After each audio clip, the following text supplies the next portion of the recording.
Happy Monday. Hope y'all had a great weekend. It's September the 28th. Can you believe the month is over? That's just crazy to me. But we're moving forward and doing some good work today. So let's get started. So we will write about the genre characteristics to demonstrate understanding. And I will write a clear response to the prompt and show my understanding clearly in my writing. And our close is our discussion question. Compare and contrast the themes of Out Out and Invictus. Invictus is the poem we're going to write today. So how has your weekend been? I hope you had a good weekend. I don't know about you. I am tired today. So today is a great day to do some positive affirmations, help ourselves think positive on purpose. So say them with me. What are you? I am smart, confident, and successful. The more you say it, the more it becomes true. How do you feel about reading? I love reading. It's so much fun. And how do you feel about getting your work done? I love getting my work done. Speaking of which, a lot of people have not turned in their writing from this weekend, their poem. So be sure you take care of business and get it written. It is just a daily grade. It doesn't have to be perfect, but take your handwritten writing, write it into the document that I gave you, add the similes, play with the lines, turn it in. You should be able to get it done pretty quick. So take care of it today because you're a good person. So I wanted us to talk about the author of the poem, Robert Ernest Henley. He wrote the poem Invictus, and he had a pretty interesting life. I'd like you to listen along as I read. If you're not paying attention, put your phone aside, quit talking to your friends, focus over here. You're a good person. So let's find out about Mr. Henley. As early as the age of 12, Henley was diagnosed with tuberculosis of the bone. I didn't even know there was such a thing. It led to the amputation of his leg below the knee a few years later. In 1873, his other leg was also affected by tuberculosis, but thanks to the innovative treatment of Dr. Joseph Lister, it was not amputated. So his leg was cut off at the knee when he was probably 15 or 16. Can you imagine that? How would that affect you if you were stuck in that situation? Henley was in the hospital for almost 2 years, and then he started to write poetry reflecting his traumatic experience. A really cool thing that happened to him was that this famous critic, Leslie Stephen, came and visited him in the hospital, and he brought with him a young Scottish author, Robert Louis Stevenson, who became for a decade Henley's closest friend and collaborator. So they got to know each other, they became friends, and then Robert Louis Stevenson modeled the most famous pirate in literature, Treasure Island's Long John Silver. If you're wondering where the name of the restaurant came from, yeah, it came from the book Treasure Island. And the character is funny and sharp-witted, and the character's personality is based off of the writer of this poem, Henley. So I thought that was pretty cool. And of course, the pirate has the wooden leg, the peg leg, because like Henley, right? Henley has a leg missing. So later on, Henley got married, Anna Boyle. They were very happy. But look what happened. They had a daughter, Margaret Emma. She died from cerebral meningitis in 1894 at the age of 6 years old.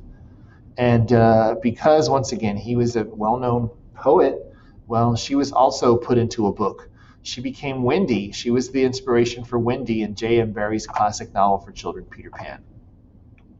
So he's been ill, right? He has this tuberculosis in his bones. He's had his leg amputated. His daughter died at a young age. Look what it says about him. In spite of his illness, Henley was a strong and sociable man with boundless energy, excellent memory, enthusiasm, and a versatile mind. While he stayed in the Edinburgh Infirmary, remember he was there for almost 2 years, he read a lot. He taught himself French, Spanish, and German, and corresponded with men of letters. So this was not somebody who was going to just fall down and feel sorry for himself, right? Oh no, not him. And he's very inspirational. And we're going to read his poem right now. All you have to do is go into Friday's work, and you can just watch it on the screen because it's short. If it was a story, I'd say open it and read it on your own. But I'll be reading it on the screen. Then we have our assignment. I'll get to it in a minute. But I want us to focus on the poem for right now. And, not Friday's work. Hello, I'm in the wrong week. let's get to this week, September 28th, Monday's work. That's what today is. And this is the assignment, the English 3 Common Assessment, Genre Characteristics. But let's look at the poem because it's really good. That's not it. There it is. So here is Invictus by Robert Ernest Henley. And let's get started. Invictus by Robert Ernest Henley. Out of the night that covers me, black as the pit from pole to pole, I thank whatever gods may be for my unconquerable soul. In the fell clutch of circumstance, I have not winced nor cried aloud. Under the bludgeonings of chance, my head is bloody, but unbowed. Beyond this place of wrath and tears looms but the horror of the shade, and yet the menace of the years finds and shall find me unafraid. It matters not how strait the gate, how charged with punishments the scroll. I am the master of my fate. I am the captain of my soul.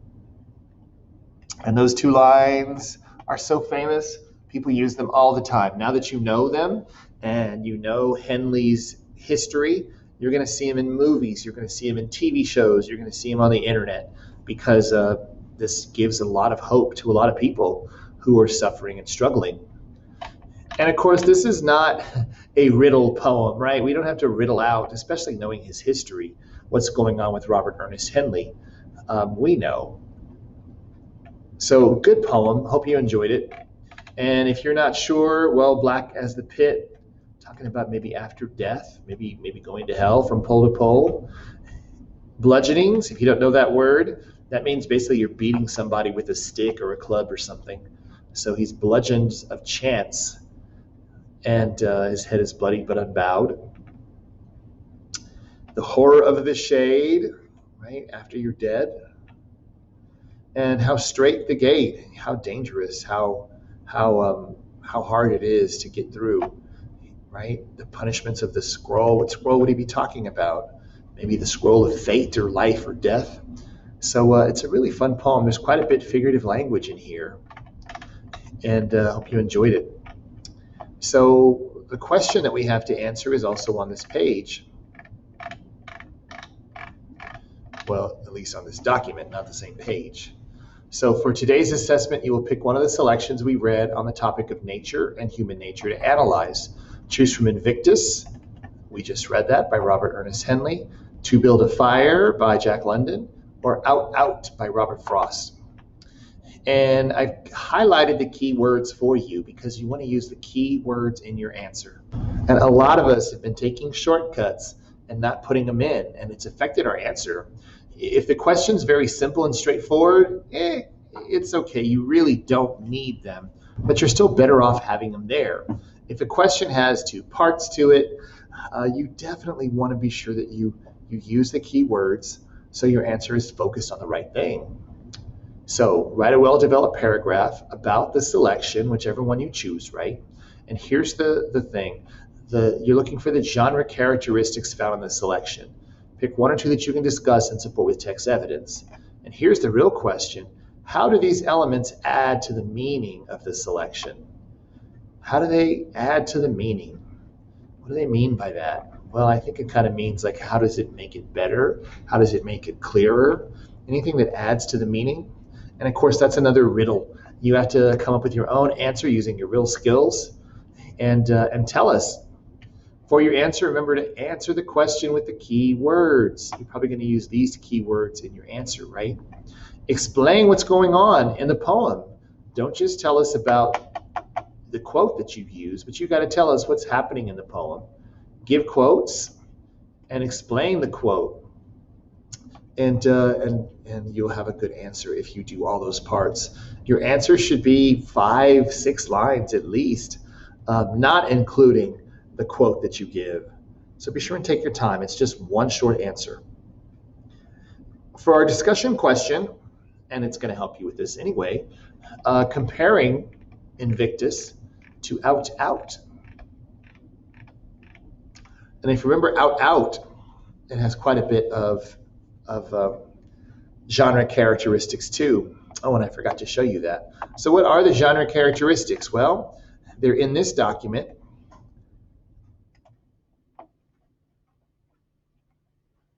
Genre characteristics reference, fiction and poetry.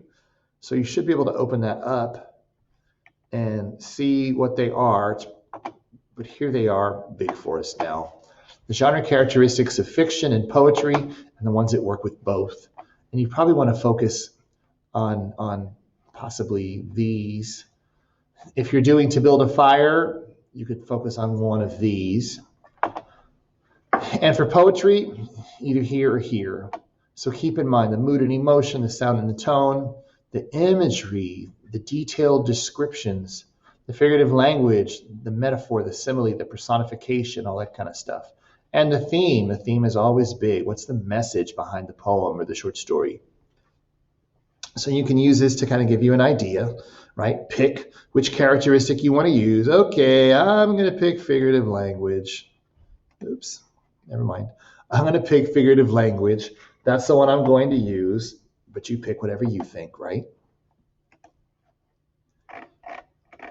And you use that in your answer. So the characteristic is whatever you pick, right? Whatever thing you pick. And then you have to say, well, how does this element add to the meaning of the selection? And answer the question. The discussion question, like I said, compares Invictus to Out, Out. And just as a reminder, let's read that one more time. Out, Out by Robert Frost. The buzzsaw snarled and rattled in the yard and made dust and dropped stove-length sticks of wood, sweet-scented stuff when the breeze drew across it. And from there, those that lifted eyes could count 5 mountain ranges, one behind the other, under the sunset far into Vermont. And the saw snarled and rattled as it ran light or had to bear a load, and nothing happened. Day was all but done. Call it a day, I wish they might have said, to please the boy by giving him the half hour that a boy counts so much when saved from work. His sister stood beside them in her apron to tell them supper. At the word, the saw, as if to prove saws knew what supper meant, leaped out at the boy's hand, or seemed to leap. He must have given the hand. However it was, neither refused the meeting. But the hand. The boy's first outcry was a rueful laugh. As he swung toward them, holding up the hand, half an appeal, but half as if to keep the life from spilling. Then the boy saw all, since he was old enough to know. Big boy, doing a man's work, though a child at heart. He saw all spoiled. Don't let him cut my hand off. The doctor, when he comes, don't let him, sister. So, the hand was gone already. The doctor put him in the dark of ether. He lay and puffed his lips out with his breath. And then the watcher at his pulse took fright. No one believed. They listened at his heart. Little, less, nothing. And that ended it. No more to build on there. And they, since they were not the one dead, turned to their affairs. So very different poem. In the discussion, you're going to compare the themes of Out, Out. What is Out, Out telling us about life? And what is Invictus telling us about life, about human nature? Compare them. How are they the same? How are they different? And answer the discussion question. And once again, this is the big question you're answering, right?